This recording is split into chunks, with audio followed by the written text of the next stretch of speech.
Today is Leif Erikson Day. Leif Erikson was a famous Viking explorer who discovered the coast of Newfoundland over a millennium ago.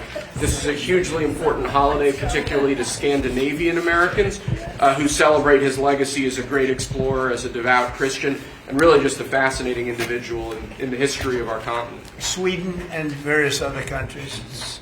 We have a lot of people from Sweden, a lot of Scandinavians. This is very important for Scandinavians, and it's a great honor.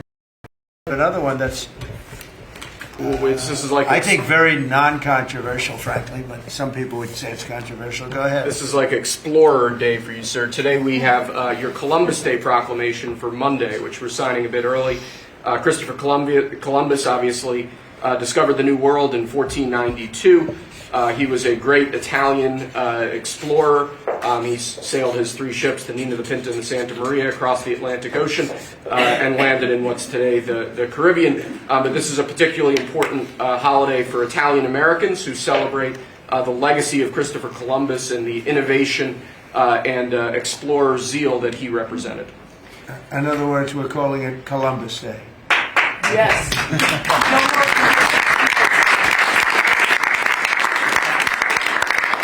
That was the press that broke out in applause. Can you believe that? I've never seen that happen before. The press actually broke out in applause. Good. Columbus Day. We're back. Columbus Day, we're back, Italians. We love the Italians. Okay. Thank you, Mr. Thank you. Great. Thank you very much. Have a good one, sir. So we covered Scandinavia and Italy. Not bad. Now for the rest of the world. So I want to thank everybody for being here. As you know, last night we reached a momentous breakthrough in the Middle East, something that people said was never going to be done. We ended the war in Gaza and really, on a much bigger basis, created peace. And I think it's going to be a lasting peace, hopefully an everlasting peace. Peace in the Middle East. We secured the release of all of the remaining hostages, and they should be released on Monday or Tuesday. Getting them is a complicated process. I'd rather not tell you what they have to do to get them. There are places you don't want to be, but we are getting the hostages back on Tuesday, Monday or Tuesday, and that'll be a day of joy. I'm going to try and make a trip over. We're going to try and get over there, and we're working on the timing, the exact timing. We're going to go to Egypt, where we'll have a signing, an additional signing. We've already had a signing representing me, but we're going to have an official signing. And the amazing thing is all of the countries over there, from Qatar to Saudi Arabia to UAE to all of them, I mean, the rich ones, the less than rich ones, they've all come together, something which is amazing, actually. They've all come together for this, and they're really probably the best relationships they've ever had. So it's been really something incredible that nobody thought it was possible to get it done.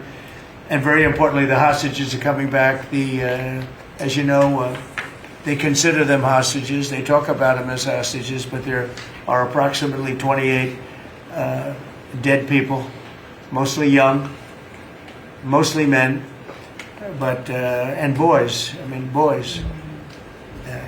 The one woman talked about her baby. Her baby's 25 years old, but you know, to her it's her baby, and we're bringing them home. We're getting everything, and to those parents, the dead young man is just as important as though this person were alive. It's amazing. I've never seen anything quite like it. I've been very much involved. I've never seen anything quite like it. But it's really peace in the Middle East. And you remember October 7th was terrible, but also from the Hamas standpoint, they probably lost 70,000 people. That's big retribution. That's big retribution. But at some point, that whole thing has to stop, and we're going to see to it. Gaza is going to be slowly redone. You have tremendous wealth in that part of the world by certain countries, and just a small part of that, what they make will do wonders for Gaza. And I think you're going to see some tremendous countries stepping up and putting up a lot of money taking care of things. But there's tremendous spirit like I haven't seen. And even the news, I won't call it fake news for this purpose because they really were very fair today, I must tell you, in all cases. But they covered it very well. They covered it very fairly. Everybody loves it. Everybody. People that were never giving us a fair shake, frankly, they can't even believe it. They're so they're amazed by it. A lot of people are.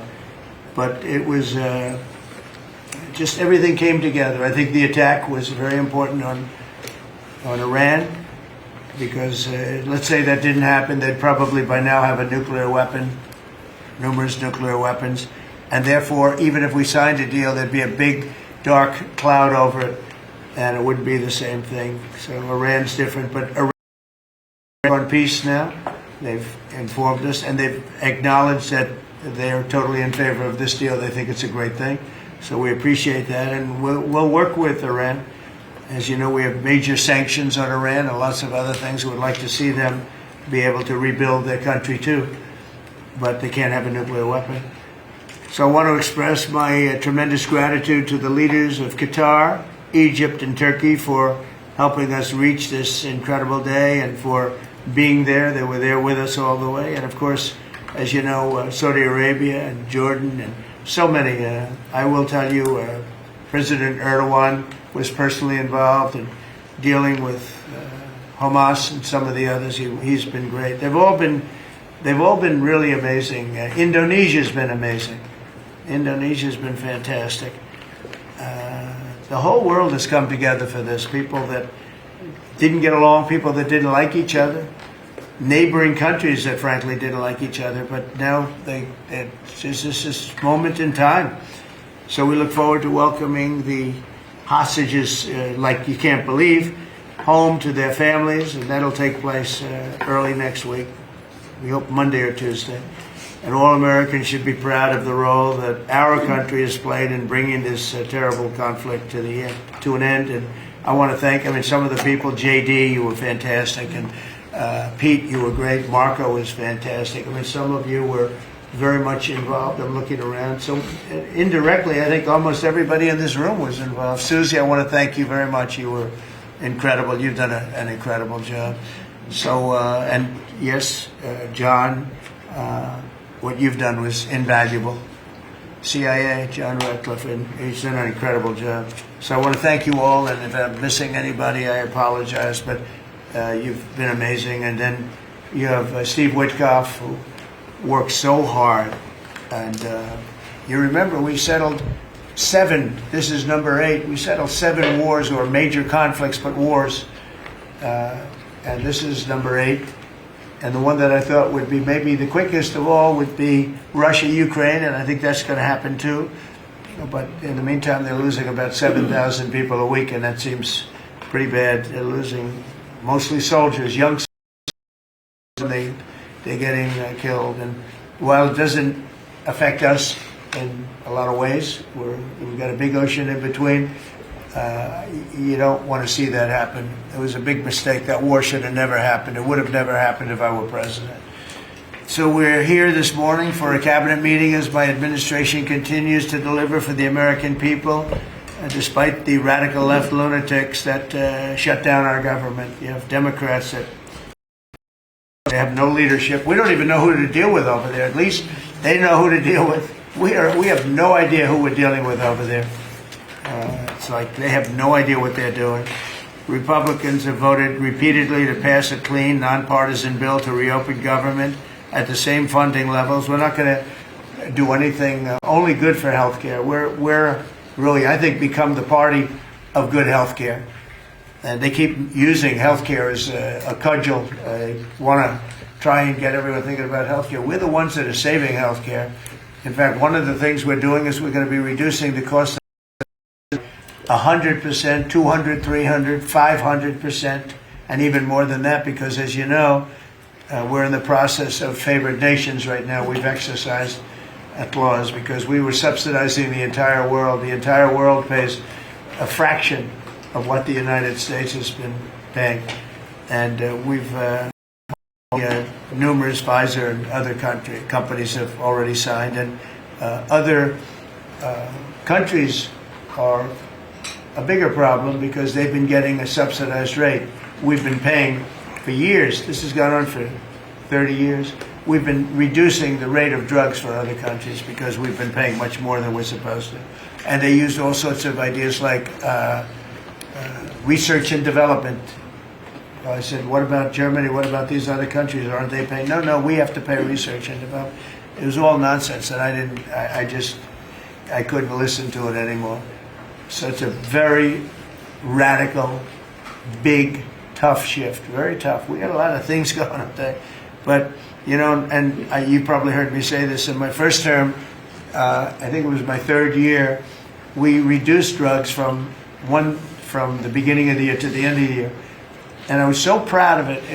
I actually had a news conference to announce it, and it was 1/8 of 1%. Think of that, which is barely a reduction. But it's the first time in 28 years that there was a reduction in drug prices for the year. So from the beginning to the end, it was 1/8 of 1%. And I was so proud of myself. I did something that nobody else could do. But when I started to think about it, I said, doesn't make sense. And then I'm starting to look at numbers where a pill or a treatment or some pharmaceutical product is selling in Europe for 10% of what we pay for in New York City or in any one of our places and cities, states. And then I see people leaving for other countries to go buy their pharmaceuticals, where they make journeys to various other countries, including Europe, where they got the best bargains of all. And I put an end to it. It's over. And now we're, in major, I guess, disputes, but we're winning the disputes by a lot. With the countries, a couple of countries said, we won't do this. I said, well, it's unfair that we're paying 10%, and, you're paying just a fraction of what we're paying for the same product made in the same plant. And they said, well, we're not going to do it. I said, that's okay. You don't have to do it. But I'm going to put a tariff of 9% or 7% or whatever the amount of money is, and I'm going to put a tariff on your country for the amount of money that you're taking advantage of us for. No, you can't. I said, yeah, I can do that. I'm going to do that. And they would immediately agree. And it'd make the tariff substantially more than the number we're talking about. And they would immediately agree. So we have the consent, I think, Bobby, of every country, essentially. They know that if they don't do it, we're going to put a tariff on for double the price, and then they're going to do it. So we never had that before. You never had anybody in here that knew what the hell they were doing, I'll be honest. It really it makes me angry. Because for years and years, and this started many years ago, and basically we subsidize the world. So this is going to have a huge positive impact on Medicare, Medicaid, even Social Security. But anything where there's pharmaceuticals, drugs involved, it's going to have a tremendous impact. So we're going to get drug reductions of 100%. I told you 1/8 of 1% that I was proud of myself. Now you're going to get 100%, 150%, 200, 300, 400, 500%. You're going to get the biggest drug reductions that you've ever seen. And they're already, I guess they're starting to kick in, but we've made deals with numerous companies we're going for the full board. We want whatever the price is. So that would mean that the world price, because the world is bigger than the United States, a lot more people, but the world price will go up a little bit and our price will come down a lot. So if a pill sells for $10 in London and $100 here, the pill will go to $20 in London and $20 for us. It's pretty simple. And that is a number that nobody can even fathom. It's a little like tariffs. Nobody knew how big they were. Nobody knew until they started seeing the trillions of dollars that have come in. I don't know why they didn't understand it. It's something they should have understood. We were taken advantage of for years with tariffs, and now I don't want to say we're taking advantage, but we've become a very strong country because of the money that's coming in. Republicans have voted repeatedly to pass a clean, nonpartisan bill to reopen our government, and remember, at the same funding levels both parties have supported in the past. So the radical Democrats have chosen to put the economy of our country. We have the best economy we've ever had. We had the best economy in my first term. but we have an economy that's blowing it away, and we have the Democrats that are trying to obstruct. They don't want to have a good economy. I don't think they want to have a good country. That's why they try and stop our law enforcement from doing what we did in Washington, D.C. Washington, D.C., we have a great, safe, beautiful capital right now. Beautiful. It's so safe. You can walk down the street. Numerous people standing before me were mugged. And you're not going to get mugged anymore. We have a safe capital, one of the safest. We took it from one of the most unsafe places to one of the most safe places in the country. And we also beautified it, and we're in the process of doing even more so. So we're very proud of our capital. Again, we were embarrassed by our capital. A lot of people being killed. They'd come from Iowa, Indiana, Florida. They'd come up, and they end up getting shot. They're not getting shot. We moved out 1,700 people approximately, right? Approximately 1,700 hardened criminals, career criminals. They moved them out. So Chuck Schumer and Hakeem Jeffries and the congressional Democrats are holding the entire federal government hostage. I will tell you, a lot of Democrats want to get this thing open too. They do. They're calling us, and they just want to get it open. And all we're doing is saying, just play the same thing until we get it straight. And they don't know how to go about it. I mean, and the problem is we really don't know who the hell is leading the Democrats. You have this AOC. I don't know her at all, but I watched her the other day. She said, well, if they want, they could come to my office. That's not leadership, you know. The only one that challenged her actually was Nancy Pelosi, and Nancy's not looking too good. I don't know what happened to Nancy, but she's not looking great. But she was the only one. I give her credit. She was the only one that challenged her. But AOC said that they can come to her office and negotiate, the Republicans. And we're saying, oh, I didn't know she was in leadership. But she's taking Hakeem Jeffries' place, and Schumer's afraid that she's going to run against him. And right now, I don't know. He can change. Life is crazy, right? But right now, he can't beat. I don't think he can beat anybody. So he'll lose in a primary. I would say he'll retire before he loses in a primary. Schumer's going to retire because he can't beat anybody. His polls are so bad. Meanwhile, the Democrat shutdown is causing pain and suffering for hardworking Americans, including our military, our air traffic controllers, and impoverished mothers, people with young children, people that have to live not the greatest of lives. But we're doing so many tax cuts. We've cut their taxes. The great big beautiful bill, we've cut their taxes at levels that nobody's ever seen. I mean, no tax on tips, no tax on Social Security, no tax on overtime. It's been a great thing for a lot of people. They're doing great. Despite all of the damage that it's caused, the shutdown has been, pretty damaging. I mean, it's not yet because it's early, but it gets a little bit worse as it goes along. And we'll be making cuts that will be permanent. And we're only going to cut Democrat programs. I hate to tell you. I guess that makes sense. But we're only cutting Democrat programs. But we're going to start that, and we have Russell. We can talk to you about it if he wants to, but we'll be cutting some very popular Democrat programs that aren't popular with Republicans, frankly, because that's the way it works. They wanted to do this, so we'll give them a little taste of their own medicine. But Chuck Schumer proclaimed this morning that every day gets better for them. No, every day it's actually getting worse for them. And they're having a rebellion in the Democrat Party because they want to stop.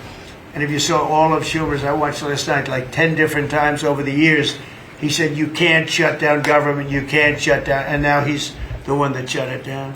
So this is a confession that he's acting not to serve the people, but to serve the partisan interests of his party. And I don't think he's serving them well because they're way down. Look, they just lost an election in a landslide. It was interesting. I watched Kamala, who's a sad figure. I watched her the other day saying the election was very close. I said, no, the election was a landslide. We won the popular vote by millions. We won the Electoral College by, I think, 312 or 315 to 220 something. But there's another one that we won that's why when you see the maps are completely red. It's counties. The counties, we won at 2,505 to 525. So 2,000 525. That's called one of the greatest, biggest landslides in history. And that's one that people are using now as a primer. But literally, when you see it colored in, the entire country is red, representing Republicans. So, you know, they go around, they just lie. They just lie. And everything's a big lie with them. Well, the other side, and the other thing I don't understand is, Christie, I looked at crime numbers in Chicago. They're through the roof. And I have a governor who stands up every day and tells us how wonderful Chicago is. It's just a lie. It's like a con job. It's like Gavin Newsom. He says how well he's doing in California, and they're doing terribly. Population's getting smaller. People are leaving. And other people are coming in. And, you know, I wouldn't say it's an even trade. While the other side is focused on playing games, the Trump administration is focused on creating jobs, bringing down prices, and we've really brought them down a lot. That's the other thing. We're bringing down prices a lot. We're bringing down grocery prices, but the big thing is energy. When you bring down energy, everything comes down, and the energy prices are way down. I see we're down to about $61 now a barrel, and what gasoline's going to be, I think gasoline's going to be below $2 at some point in the pretty near future. It's very low, much lower than it was under Sleepy Joe. And we're restoring law and order in our country. We're restoring it here, but we're restoring it right now. We're in Memphis. We're going to Chicago. We're going to other cities. Many governors are asking us to, including Democrats are trying to ask. I don't know what the big problem is. If I were a Democrat governor, I'd be saying, whatever you can do to get crime down, I'll take anybody. You can bring them in I don't care who it is. A lot of people said that. They interviewed women, these beautiful women in Chicago, black women with a MAGA hat, a red hat. They said, we don't care who he brings in here, but this place is really dangerous. We just want crime to stop. It's true. They don't care. You know, they don't differentiate between the National Guard and the Marines. They don't care. They'll take anybody. And that's the way it is. I mean, they want to see... They want what we did in D.C. They want to happen to them, and it's happening in Memphis already. I see in less than a week the numbers are really good, and it'll be great, and we'll fix that. We'll go to various other places, and we're going to be stopping crime in our cities, and that's a great thing. And we won't get credit for it, but it's a great thing. We've launched a historic campaign to take back our nation from the gangs and the street criminals, violent repeat offenders, illegal alien lawbreakers, domestic extremists, and savage, bloodthirsty cartels. And very little, by the way, is coming in by water, in case you haven't known. The drugs aren't coming in by water. In fact, we can't even find any boats in the water anymore. We had boats, we were like a subway train loaded up with drugs. Every single boat that you see getting taken out kills 25,000 Americans. Think of that. Because it's pretty tough stuff, but it kills 25,000 Americans. So when you hear that, it's no longer tough. But here in Washington, we've deployed federal law enforcement and National Guard to restore public safety, and we're working to replicate that in numerous places all over the country. And we have a very powerful military. We have a very powerful National Guard. I want to thank the governor of Texas, who has been, as usual, great. Governor Abbott, he gave us 400 troops without even a question. And we have other governors likewise doing what has to be done because they know we have to confront crime. We're directly confronting the sinister threat of left-wing domestic terrorism and violence, including the terrorist group Antifa. You saw that yesterday. We had a news conference. Antifa's out of control in Portland and other places, but mostly Portland in the case of Antifa. And we had people that were really badly affected by them. It was terrible. So one of those things, but we're knocking the hell out of them. And we're looking for the people that are funding them, and those people are going to be just as guilty as the people that smack people over the head with a baseball bat. And I'd like now to ask Attorney General Bondi and Secretary Noem to discuss this a little bit and tell where we are. And then we'll go around the room. We'll go quickly. We're going to go quickly if we can because we have a lot of things to do, including I won't be spending that much time here because I'll be leaving fairly soon for the Middle East. And I'm very honored to be involved with that, I'll tell you. It's a great thing for our country. People are so happy about it. I've never experienced anything I've never seen such universal praise for being able to do something. No, it's something that nobody thought was possible, and we're going to end up having peace in the Middle East. Who would have thought? So, Pam, could you start, and then Christy, please. Sure, President Trump, and despite the Democrats' shutdown of our government, our law enforcement officers are out there working without paychecks, round the clock, to keep and make America safe. Secretary Hegseth and I were recently in Memphis. We had 1,100 law enforcement officers in one room with us. They were the happiest to see us, don't you think, Secretary Hegseth, of anyone. We had ATF, DEA, FBI, U.S. Marshals.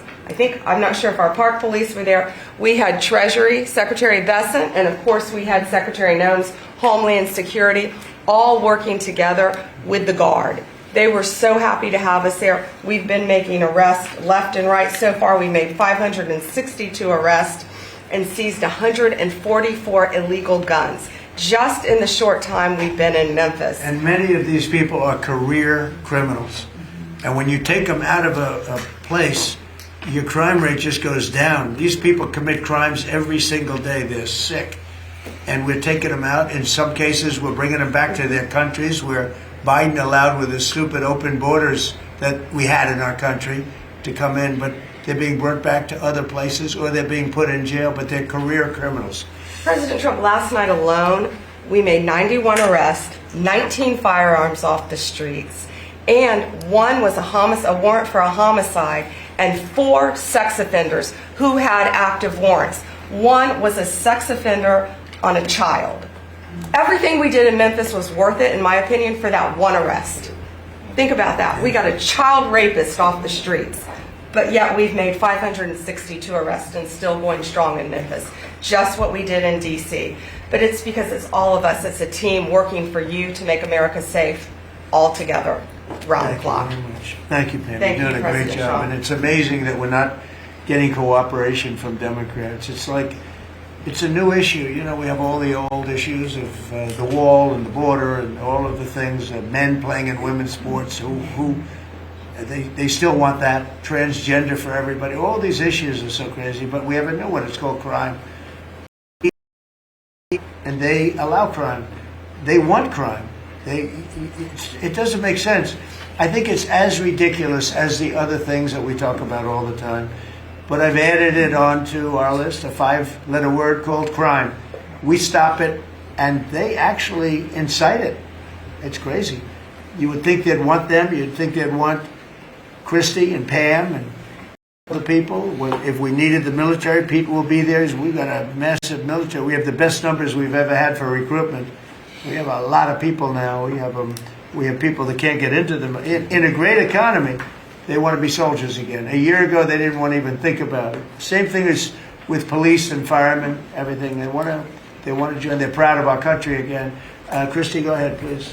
Well, sir, thank you for your leadership and for deploying all of government to help us keep our country safe. You have talked extensively about how threatened our ICE officers are, but all of our law enforcement out there.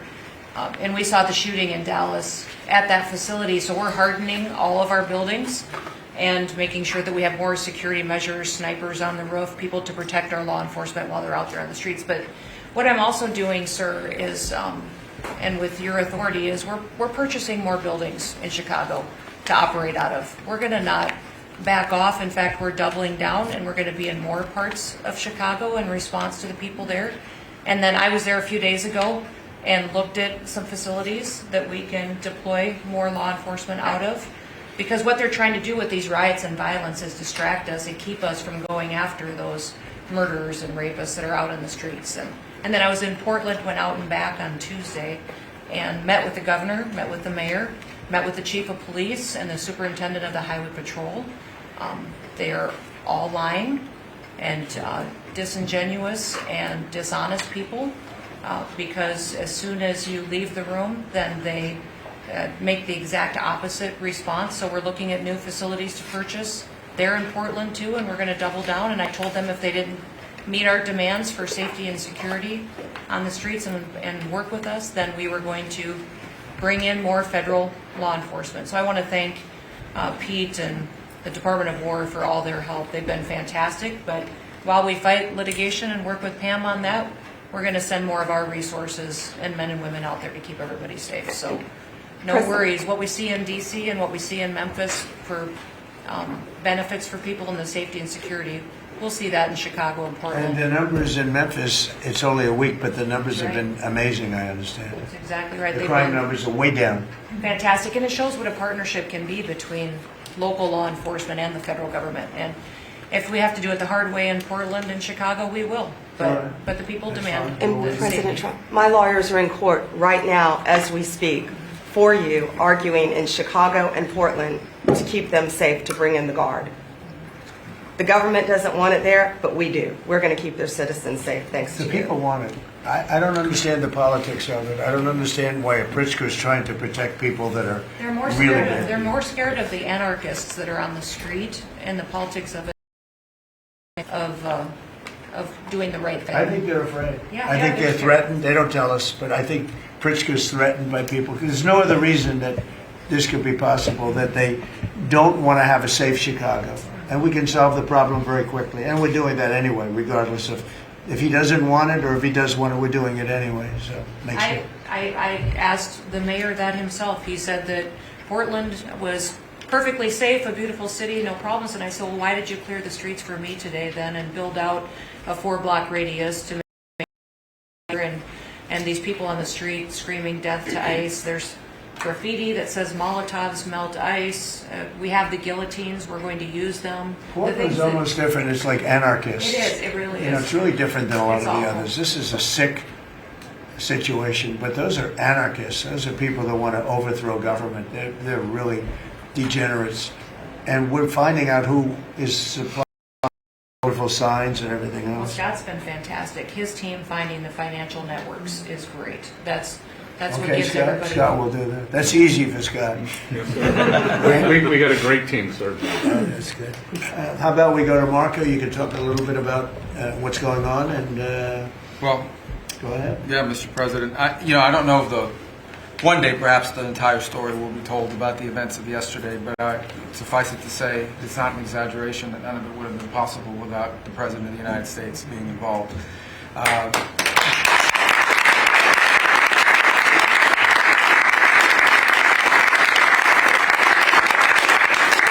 It really began with your trip to the Middle East, where these relationships were forged with partners in the region, personal relationships, close relationships that created the foundation where all of this was possible. Where I think this really took a turn. Remember, a month ago, no one thought this was possible. Where it really took a turn about a month ago, less than a couple weeks ago, is when we were at the United Nations and you convened a historic meeting, not simply of Arab countries, but of Muslim majority countries from around the world, including Indonesia was there, Pakistan was there, and created this coalition behind this plan. Then on that following Monday, you met with the Prime Minister of Israel here, and that plan was presented. And then, of course, our great negotiating team followed up on it. In the interim, again, perhaps the stories will be told, perhaps they will never be told. The President had some extraordinary phone calls and meetings that required a high degree of intensity and commitment, and made this happen. And I think what's important to understand is that yesterday what happened was really a human story. There's a geopolitical aspect to it, there's no doubt about it. It creates the conditions for Gaza to one day be a normal place again and people to have a better life and Israelis to be safe. But yesterday was a human story. And because of the work you put in, and honestly, not only is there no other leader in the world that could have put this together, Mr. President, but frankly, I don't know of any American president in the modern era that could have made this possible. Because of the actions you have taken unrelated to this and because of who you are and what you've done and how you're viewed. And this weekend, because of that, at some point very soon, we are going to see 20 living human beings emerge from the darkness into the light for the first time in 2 years. And that is because not only were you used the credibility and the power and the prestige of this office and the relationships you created, and you committed yourself to making it happen. And I think it will go down as a historic moment in the history of our country, and something our country should be very proud of, that we have a president that's committed to not just peace, but to the human aspect of reuniting these families. My last point on this is just a couple of days ago, Secretary Lutnick hosted us all, many of us, at the Kennedy Center. And we have these families, we've interacted with them for so many years, for 2 years now. And the stories are heartbreaking, both whose families are alive and those who are deceased as well, who want their relatives back so that they can complete the process of grieving. And it was, we had all hoped that perhaps that was the day that we would have an announcement for them on the anniversary of the 7th. But I know you were able to speak to some of those families last night. And I just hope the whole nation understands how incredibly proud they should be of their president and of their country for the role that they've played. And I don't want to let this moment pass, Mr. President, without also noting Witkoff and Jared Kushner. They're an incredible team working together, facing some substantial impediments to even being there this weekend and doing it. Let me just leave it at that. And they've done a great job on your behalf, Mr. President. They deserve a tremendous amount of credit. But thank you for what you've done for the world.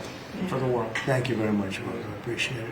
I think because we have a very busy day with all that's going on, what we'll do is maybe just a few of you raise your hand if you'd like to say something that don't talk too long, Doug. He's doing such a great job. So good that he could talk all day. That's the problem, right? But and what we'll do is just take a few hands, and then we'll go back to getting peace done. Okay? We'll go a little bit quicker. We'll take a few questions from the press. Go ahead, please. President Trump, I just want to double down on what Marco was sharing. It's such a remarkable accomplishment. Agree that no other president could have done this, but what set the groundwork for you able to do that? When you took office on January 20th, you made a 180-degree turn in our military strength with Pete's leadership. You were the master class in peace through strength. So militarily, we've completely turned around. We've demonstrated that through execution against Iran and others, that we have force. We want to end wars, but we use power if we have to. And then secondarily, peace through strength is also the prosperity, having the strongest economy and being willing to wield the power of a tariff in addition to the military power to reorder the globe. Those two things that you're standing on, both economic power and military power, allowed these negotiations to go forward. And I think as you've described the importance of these economic negotiations and all the trade deals, but that also begins with another 180-degree turn, and that was the 180-degree turn on energy. You have used energy diplomacy to bring prosperity to the American people, and you've used it to bring peace abroad. The combination of those three things have been remarkable, and now we're seeing the remarkable result. And we got one more that I know you want to end with Russia and Ukraine. Energy is going to play a key role in that. And now with this historic agreement, we're in a position working with the Middle East to also end the Russian-Ukraine conflict. So again, congratulations. Thank you very much, Doug. I appreciate it. Maybe I'll go to you for a second. You can just cap out what he said about the military, how well we're doing, and how big it is, and how strong it is. Mr. President, you're exactly right. At the War Department, you don't get peace without strength. And our job is to be the strength part of the equation and deliver that when necessary, as you demonstrated with your order of Midnight Hammer. And the entire world saw. And I just want to echo what Marco said. It is a personal honor to be able to witness the way you lead and negotiate.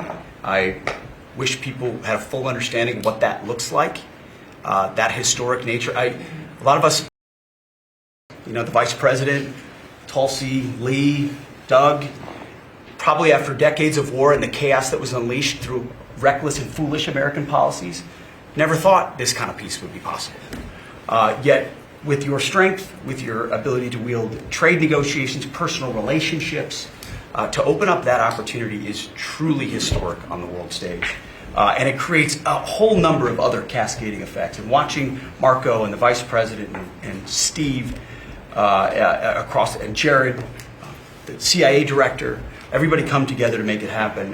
You've formed a phenomenal team, Mr. President. And at the War Department, our job is to make sure if and when there's question about American commitment, the whole world knows we've got the biggest, strongest, most lethal, and most ready War Department in the world, which is true, which is why we saw record recruitment in 2025, Mr. President. The first 2 weeks of 2026 already blows that out. FY 2026 already blows it out of the water. In fact, re-enlistment has already met its year-long goal in the Marine Corps in 2026. 2 weeks. Okay. You can't. There's no other way to create that kind of love and enthusiasm than with your leadership, sir. And it is an honor to work with Pam and with Christy in the cities across the country to make sure American citizens and law enforcement are protected with our National Guard. That's a core mission. And last thing, Mr. President, on the southwest border, the first group that rotated in to lock down that border to 0 crossings is now rotating out. And with a new border medal, the Southwest Border Medal, or it's actually called the Mexican Border Medal, revived from 1918, that will be pinning on their chest. So thank you for renaming the department, and we're trying to live up to it every day. So thank you, sir. I mean, think of this. We have record numbers of recruitment. 1 year ago, there were stories, front page stories, that we couldn't get anybody to join the Army, Navy, Air Force, Marines, Coast Guard. My beautiful, I call it our beautiful Space Force. I love our Space Force. It's turned out to be very important. But we couldn't get anybody to join. Nobody wanted to join, including our police and fire. They didn't want to join anything. Recruitment was embarrassing. We couldn't get anybody. And now we're brimming. Now it's, and they're getting in based on merit now. A soldier's a soldier. They come in now based on merit, not based on woke stuff that anybody can qualify. You have to qualify for jobs. You have to qualify for certain types of jobs. And it's amazing. So we were embarrassed a year ago. Think of it, a little bit more than a year ago. I think it stopped on November 5th. I think it really started, this all started on November 5th, the election day. But now everybody wants to be in. We have an overabundance, and maybe we should raise it a little bit. I don't know. I like that idea, sir. But we could raise it. But we have so many people want to join, and they're proud of our country again. JD, could I ask you to say a few words? Yes, sir. So just a couple of things. Mr. President, first of all, congratulations on yesterday. It was a big day to Marco, to Susie, to the entire team. But in particular, viewing it from this perspective where for months the fake news media attacked you, attacked the entire team, attacked your approach. You know, the definition of insanity is to do the same thing again and again, expecting a different result. The reason we're here is because the president actually charted a different course with a different team. He vested a lot of authority in Steve Witkoff in particular, and that's why we're here. It's because you did something different, and I think it's important to recognize that. I also think the president, you know, Marco mentioned the president's personal touch being a big part of this. The one thing I would say is obviously the president of the United States, a New York real estate billionaire, one of the most famous New Yorkers in the world, has a lot of interaction with a lot of people who are very pro-Israel. I think that was an important set of experiences and life experiences that he brought to the table. He also, of course, knew one of the most famous Palestinians in the world, Chuck Schumer. And I think without that background of knowledge, it would have been impossible to get us to this moment. Second thing I would say, just on Chuck Schumer, the president mentioned this, that Chuck Schumer said this has been very good for us this morning about the shutdown. One of the things that we talked about before all the media came in, and that all of us are going to work on for the rest of the day, we've been working on for days, is how to make the shutdown as painless as possible on the American people. So while Chuck Schumer brags about this being good, and I think the president is right, it's not good for him politically as much as he might think that it is. It's causing real consequences for the American people. There's a low-income food program, the WIC program, that my mom actually used when I was a baby. That program is about to be underfunded and is about to get cut off because Chuck Schumer won't open the government. We have troops. The Secretary of War mentioned how well we're doing on recruitment. We're trying to figure out how to pay our troops because Chuck Schumer is shutting down. There are veterans benefits that are going to suffer. There are Americans that are going to suffer because Chuck Schumer refuses to do his job. So while we're all celebrating this incredible success that we've had on the world stage, the country could be doing so much better if Chuck Schumer did his job and opened the government. Every single Republican, except for Rand Paul, has voted to open the government. A few moderate Democrats, to their credit, have voted with us to open the government. We just need 5 more Democrats to come to their senses and let the people's government serve the American people. I hope that they'll do that. Thank you, sir. Chris, please. Yeah, to follow up on that point, Mr. President, the Democrat or Schumer shutdown did not begin 8 or 9 days ago. It began 8 or 9 months ago with your inauguration. For the first time in American history, every Senate confirmed appointee who are our deputies to run our department, every one of them has been filibustered. One of the critical parts of my department is the National Nuclear Security Administration. It maintains, manufactures our nuclear weapons and our engines for nuclear submarines and nuclear aircraft carriers. We are a key supplier to Secretary of War Pete Hegseth. They filibustered, the Democrats filibustered the leader The administrator of the National Nuclear Security Administration would not let him come into my department until the Republicans 2 weeks ago changed the Senate rules so they could confirm him and we could have a leader. They filibustered the leadership, now they're filibustering the funding. In the next 6-7 days, we're going to run out of funding, and the retooling of our nuclear stockpile, the ultimate guarantor of our sovereignty, is going to be underfunded, and we're going to have to slow down and creep to a crawl these efforts. Just incredibly irresponsible for Schumer to worry about his own reelection and not the 340 million Americans that count on the efforts of our military and all of our departments. It's truly offensive, and we need to bring it to an end as soon as possible. Let's open the government back up. And you're doing a great job. Thank you very much. Bobby, did you want to say something? You got a lot of things happening. A lot of things. A lot of very positive things, actually. Mr. President, I'm glad you're getting bipartisan accolades on the Mideast peace agreement. You should also get bipartisan accolades on the MFN agreement. It is an historic agreement that's going to benefit every hardworking American. It's going to lower the price of drugs for every American. By the time this administration is over, we will have 95% of the drugs in this country will be the lowest price in the world. It immediately begins to affect Medicaid, Medicare, Social Security, the other government programs. I remember when I went through the confirmation process, and the principal preoccupation of the Democrats during that process was whether I would continue the negotiations on drugs. The Democrats negotiated 10 drugs. I'm supposed to negotiate every year 15. The 10 that they negotiated, they claimed to get a 22% reduction, but it was a lie. It was 22% under the list price, which was actually higher than the price we were getting.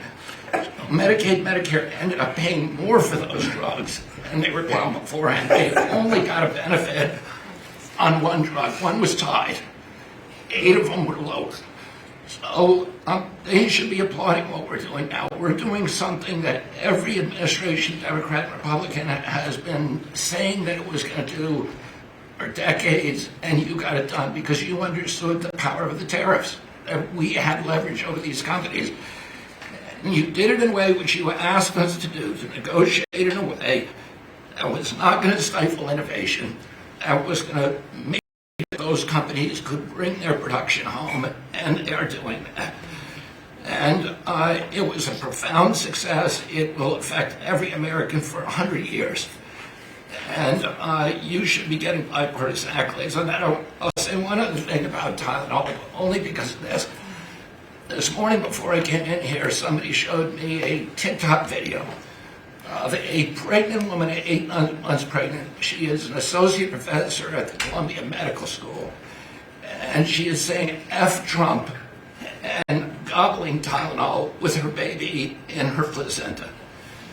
And the level of Trump derangement syndrome has now left the political landscapes, and it is now in the realm of pathology. And a mother could overwhelm millions of years of maternal instinct to put her baby at risk. And all you have studies which you and I talked about, it's not dispositive that causes autism. It is so suggestive that anybody who takes this stuff during pregnancy, unless they have to, is irresponsible. There are 15 rodent studies. Every one of them shows if you give it to the mother, the babies, and particularly the male babies, have profound neurological and behavioral changes. There is a study from Johns Hopkins on cord blood where they divided women into 3 categories: those who had the least acetaminophen in their cord blood, and those who had the most. The ones with the most had 3.6 times the rate of autism in their children. The middle category had 2.2 times, so it's a dose-related response. And there are dozens of studies that show the countries that use the most have the highest level of autism. Cuba has the lowest level in the world of acetaminophen use, and it has the lowest autism rate in the world. So this is not dispositive. It is not proof. We're doing the studies to make the proof. But in the meantime, the precautionary principle should apply, and any mother who is taking this stuff during pregnancy just to get back at Donald Trump is doing something that is pathological. And we're seeing that across the board. I got a lot of other stuff to talk about, but I know we got a short time here. But thank you, Mr. President. You're making our country healthier. Thank you, Bobby. Could you just say, for the record, state what the autism was, let's say, 20 years ago and what it is today? In 1970, the largest epidemiological study in history was performed. 900,000 kids were looked at. They were looking for autism in Wisconsin children. They looked at every child in Wisconsin who was 8 years old. They found an autism rate of 0.7 per 10,000. So almost close to 1 in 20,000, less than 1 in 10,000. Today, the autism rates are nationally are 131, but it's actually much worse than that because California, which has the best collection system, reports an autism rate of 1 in every 19 children, 1 in every 12.5 boys.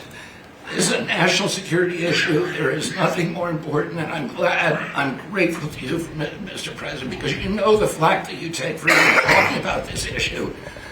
You've shown courage and you've shown leadership, and I can't thank you enough for letting me do this work. Thank you. So think of that, 1 in 20,000, and now it's 1 in 12 for boys, 1 in 18, 19 for girls.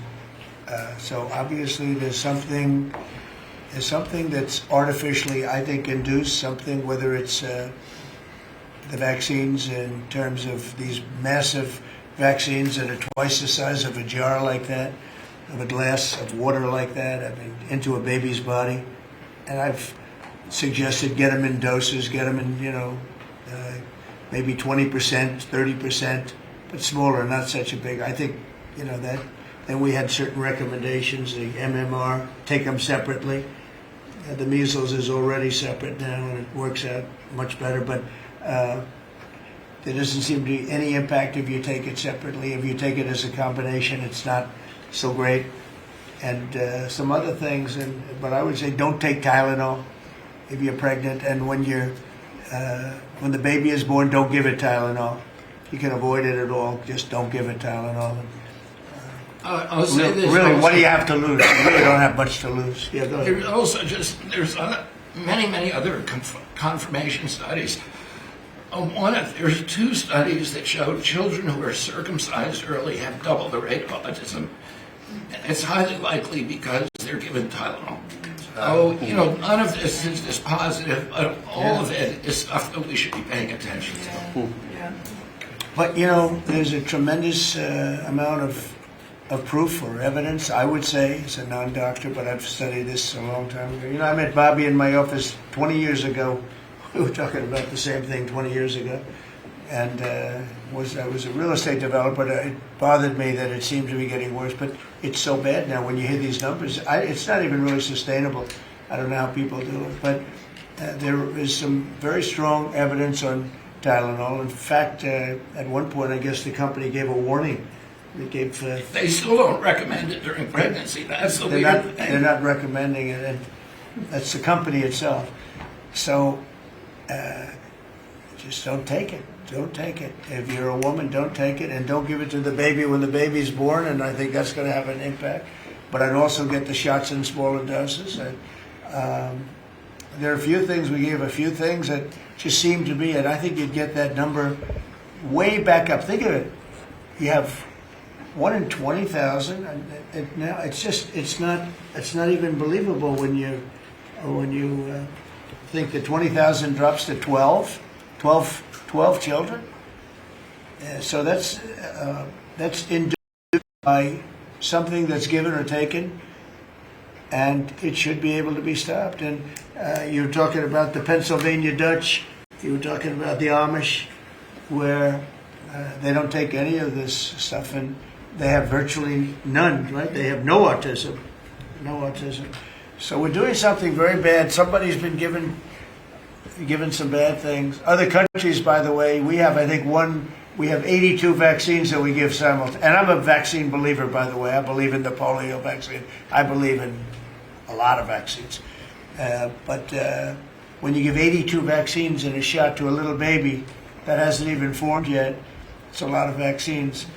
And in Japan, they give a much smaller number. In Germany, they give a much smaller, like 28 vaccines. That's a lot too. But 28 is a lot different than 82. So, but I would say on the Tylenol, don't take it. And that will be, I think it's going to be a big factor. I think it'll be a very good result. And I hope we're going to be able to see that result in the not too distant future. Because certainly people have heard us loud and clear. That's why I bring it up again. That's why I asked you to talk about it. Because this is a horrible thing.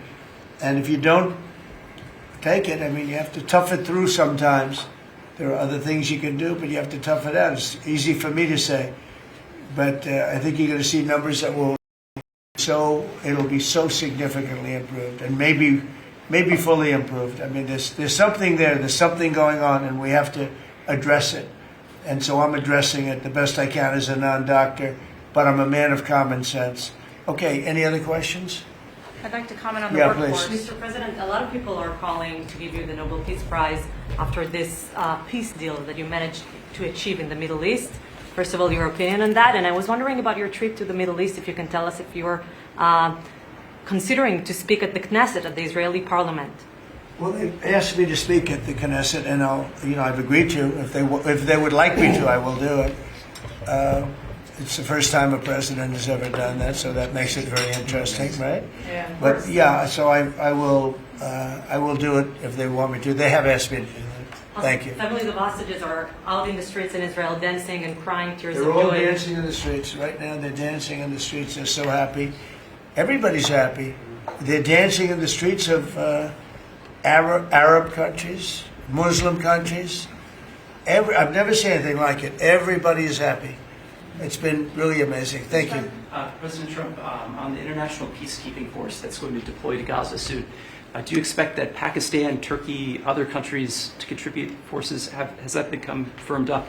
And also on the shutdown, it seems like in the House there's a majority support for a temporary extension of the Obamacare, perhaps minus the funds for illegal immigrants. Is that how you see the deal to end the shutdown happening? Well, I see the deal just getting extended as we continue to talk. But we're willing to pay because we're paying. It's very simple. We're paying. And the Democrats are the ones that cause this problem. And it's a big problem for them. And they have a lot of break in their ranks. But so I see that, I think that'll get worked out. But we want to get back before we do this. We don't want to have a gun held to our head. We don't like that. And the public doesn't like it either. So we want to get back. And I think it's going to work out. I think it's going to work out very well. It's something that shouldn't have happened. This was supposed to take place before the election. This was supposed to take place on September 28th before the election. We shouldn't even be talking about this right now. This is actually something that shouldn't have even happened. Yeah, please. Mr. President, looking ahead, what guarantees Hamas disarms and that Israel doesn't resume bombing once? The thing we're doing is getting our hostages back. Okay? And that's what people wanted more than anything else. They wanted these hostages back that have lived in hell like nobody has ever even dreamt possible. And after that, we'll see. But they've agreed to things, and I think it's going to move along pretty well. But what is phase two? When does it I'm not begin? going to talk about that because you sort of know what phase two is, but we will be disarming. There will be a lot of things are happening. I gave you a whole list of 22 different things that will take place. And I think it'll take place, and I think you're going to end up with peace in the Middle East. But we have to get our hostages back. And we weren't going to do it at the end. We're going to do it at the beginning. We said we want them at the beginning. We're not doing it. We got the hostages back. We did, as a group, with Steve and Jared and Marco and me and all of us. We got the hostages back. We got many of them back. Many, unfortunately, were dead. But we got many back that are now living with their families, with their parents in many cases, and with their husbands, families, wives. Many of them, they celebrate all over. They're the ones that are celebrating the loudest. They're all over. There are a lot of them that we got out.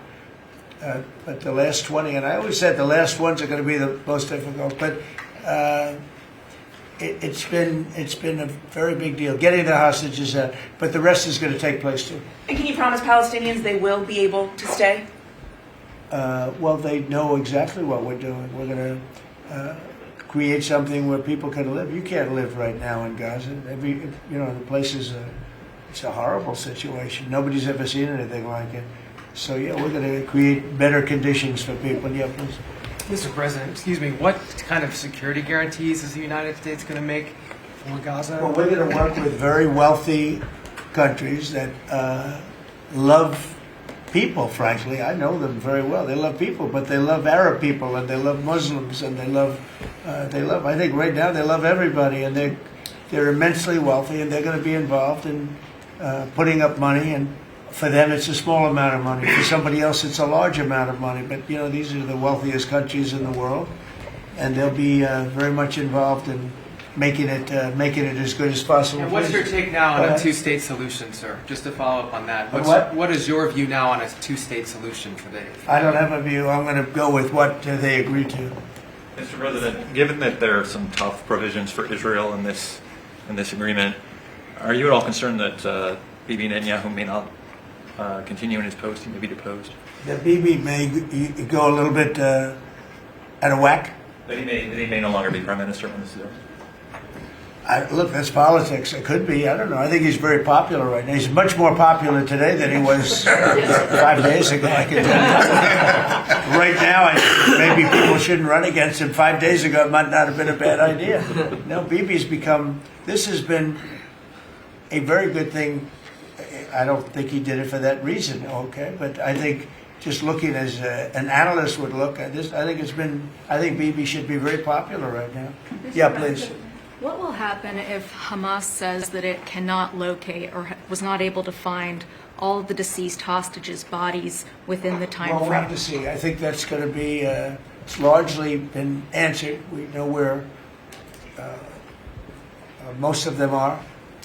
Actually, the bodies are a bigger problem because some of the bodies are going to be a little bit hard to find. It's a terrible thing to discuss even, but you understand, we're all people, we're grown-ups, we understand life. Nobody can understand this stuff because this could have taken place, but we have the hostages for the most part, and so I don't think it's going to be overly big. The situation with the bodies, they say 28. Some are going to be a little bit hard to find, but we're going to do the best we can. Yeah, please. If they don't find them within the time frame. Please. Thank you, sir. Regarding Jared Kushner's role in the negotiations, can you explain a little bit about why he came on at the last minute? And then in regards to the WIC program that the Vice President mentioned, do you know when the funding that you promised through the tariff revenue will actually go through to communities? Because there's reports that WIC providers are actually starting to close down today. Well, okay, let me just answer the Jared. So Jared's a very smart guy. He did the Abraham Accords. As some people say, the Abraham, which I love the way that sounds, but he did the Abraham Accords. It was a great thing. 4 big countries joined. If I were president, if the election would have been a correct election, which it wasn't, you'd have every country in there. Maybe even Iran would have been in there, frankly. But you'd have every country in. Now, by the way, that's going to be filled up rather quickly. People want to join the Abraham Accords. And I put Jared there because he's a very smart person, and he knows the region, knows the people, knows a lot of the players. And the combination of him and Steve Witkoff and Marco and Cooper, who is, as I hear, has been fantastic, and others that were involved. JD was very much involved. I mean, we had a very smart group of people working. We had a lot of different players, different countries, and very diverse countries, very different from each other. They had certain things in common, but they had a lot of things, mostly things that were not at all common to their countries. So we had a very smart group of people. These are high IQ people. Okay, I talk about how many low IQ people we have in our government. We got some real low ones, but some shockingly low. But these are very high IQ people, and that's what we want. I like high IQ people. Yeah. Mr. President, thank you. Can I ask you about the China? You're meeting with President Xi. The Chinese have now set to put in new export controls on rare earth minerals, and they've stopped buying soybeans from the U.S. Get out of that meeting now with President Xi. Well, we'll see. I mean, I just heard this a little while ago before we came in, so I haven't been briefed on it. the export. I mean, look, we have the ultimate export. We have import, and we have export. We import from China massive amounts, and maybe we'll have to stop doing that. But I don't know exactly what it is. Neither do you. Neither does anybody. It's a little bit soon. I just heard about it, and Howard will figure that out, and I'm sure we'll be able to handle it. Can I ask you about the soybeans? What is the plan to help farmers? Is it direct checks? Is it tax? Have you sorted that out yet? Well, what happens with soybeans is we're going to see more and more, I think, opening up. And part of the reason that we'll be he's got things that he wants to discuss with me, and I have things that I want to discuss with him. And one of the things is soybeans. I had a great deal with China where they would buy $50 billion worth of our farm product and manufacturing and other things, but farm product. And it was going along well. Then when the election turned out to be a rigged election and we had the wrong guy get in there, he didn't do anything about it. I used to call up President Xi every 2 weeks, or I'd call up people in China, say, you got to keep going, you're not buying the amount that you agreed to. And this went on for, ever since we signed the agreement. It was a great agreement. So they used to do 15 billion, and I got it up to 50 billion, 50. When Biden got in, they just never adhered to the agreement, and nobody in Biden's group, as you can imagine, did anything about it. So it just sat there for 4 years, and they didn't adhere to the agreement. And it's hard to go back after 4 years of nobody calling them, but I used to call them every 2 weeks. I'd say, you're a little low, or I appreciate it. Oftentimes I'd say, thank you very much. You are totally adhering to the agreement. We had an agreement they would buy $50 billion worth of our product, mostly farm product. And remember I said to the farmers, buy larger tractors and more land. And that's exactly what happened. They did well. But we do suffer. I'd like you to discuss that maybe for a second, Brooke. Sure. Very quickly, by the way. Yes, sir. But would you just talk about how Biden let us down? Biden, every single thing, every problem the farmer has is because Biden didn't. The president has been unequivocal in his support of the farmers. First of all, in term one, we worked on it so hard and opened up markets, but especially this term. But here's what everyone has to understand. The farm economy is in a very uncertain time. But that isn't because of the current trade negotiations, although certainly the China part is part of that. But we inherited a slew of issues. First of all, as the president said, when we left Trump trade surplus. When we came back for Trump 2, it was a $50 billion ag deficit. That isn't everything, that's just agriculture. The second part is the cost of inputs for our farmers increased on average between 30 and 38%. But that includes fertilizer, it includes fuel, it includes interest rates, it includes labor. All of this came about under Joe Biden, a 47% increase in the cost of labor that now Secretary Chavez-DeRimmer and Noam and on fuel is coming down. Thank you. Interest rates, thankfully, are coming down. A 73% increase in interest rates for our farmers. They couldn't get loans to make sure that they could move forward. So that's all really, really important. And I think we have to realize what the president's commitment is this, that we are moving into an era of rural prosperity, of a golden age for our farmers in rural America. The trade renegotiations and the trade realignment that Jameson and Scott and Howard have led with the president's leadership is unlike anything that's happened in the history of our country. And those that will benefit the most are the original Americans, our farmers and our ranchers. The president has committed, if we need a bridge, he has talked about that to get us from the Biden years to the new Trump era. That's what we're working on every day. We've got to get the government reopened so that we can move forward on that. And once we do, we'll be able to move out a significant program to help our farmers. Long term, we have to change this hamster wheel of government. We've got to ensure that the farmers have the market to sell, and it's a national security issue and onshoring a lot of the food as well. Okay, so, sir, thank you. Thank you, everybody. I think that's enough. Thank you, President. Thank you. The country is doing very well. Thank you very much, everybody. Thank you, President. Thank you. Let's go, guys. Thanks, guys. Let's go. Head out, guys. Thank you.